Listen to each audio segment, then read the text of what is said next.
nós vamos pedir para o nosso Papai Noel. Ah, o que ele vai fazer? Quem sabe agora a gente descobre quem é o Papai Noel. Boa ideia. O nosso Papai Noel vai ler uma mensagem de Natal. Que bonito. Mensagem de paz que o Carlos Heitor Coni, nosso amigão, mandou aqui pra gente. O escritor Carlos Heitor Coni está lá no Rio de Janeiro, dia de Natal, assistindo a gente. Vamos escutar?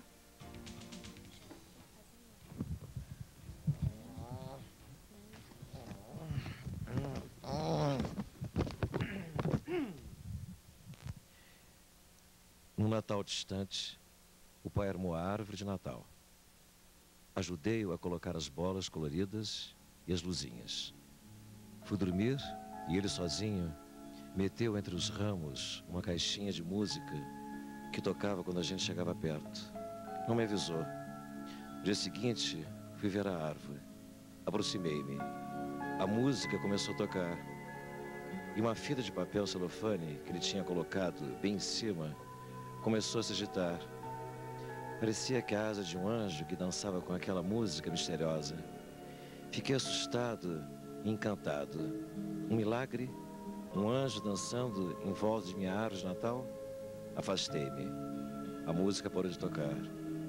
Descobri que não havia milagre nem anjo. O tempo passou. Armei este ano a minha árvore de Natal. Cansado, deitei no sofá. Fiquei olhando as luzes, as bolas coloridas e adormeci.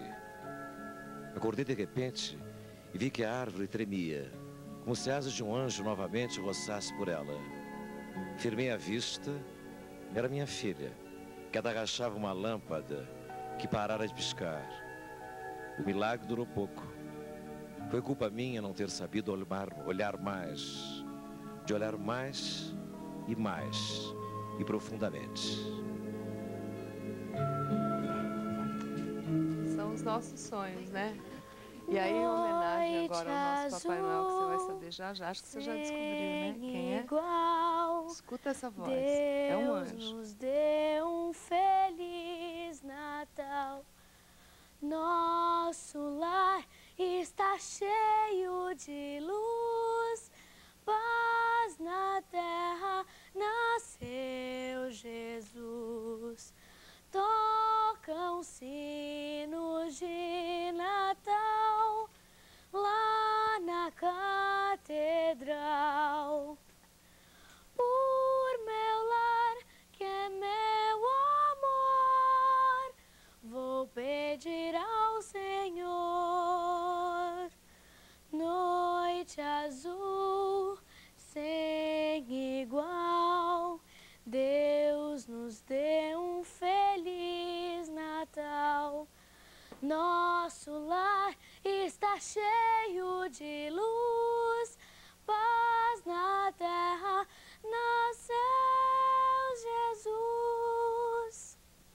Lindo! Obrigada. Ela é a Camila, 13 anos, Camila Tittinger. Como vai, Camila? Você entrou parecendo um anjo mesmo, não foi? Ela é um anjinho. É a mais nova contratada da Rede Globo que vem trabalhar nessa Gente Inocente, não é? É. Vamos me ajudar ali para ver se você sabe quem é o Papai Noel? Você já descobriu? Quando ele falou? Fala. Ai, Você sabe quem é? vamos ver. Acho que é o Gugu. O Gugu! Olha, já, presta atenção, segura seu coração aí, que já, na volta do intervalo comercial, eu acho que você já descobriu quem é pelo tom da voz. Você acha? Eu acho que ela Senta aí, acertou. Camilinha. Estamos voltando já para contar para você. Acho que você acertou que me ligou aí. Um acertou, eu sei. Volto já.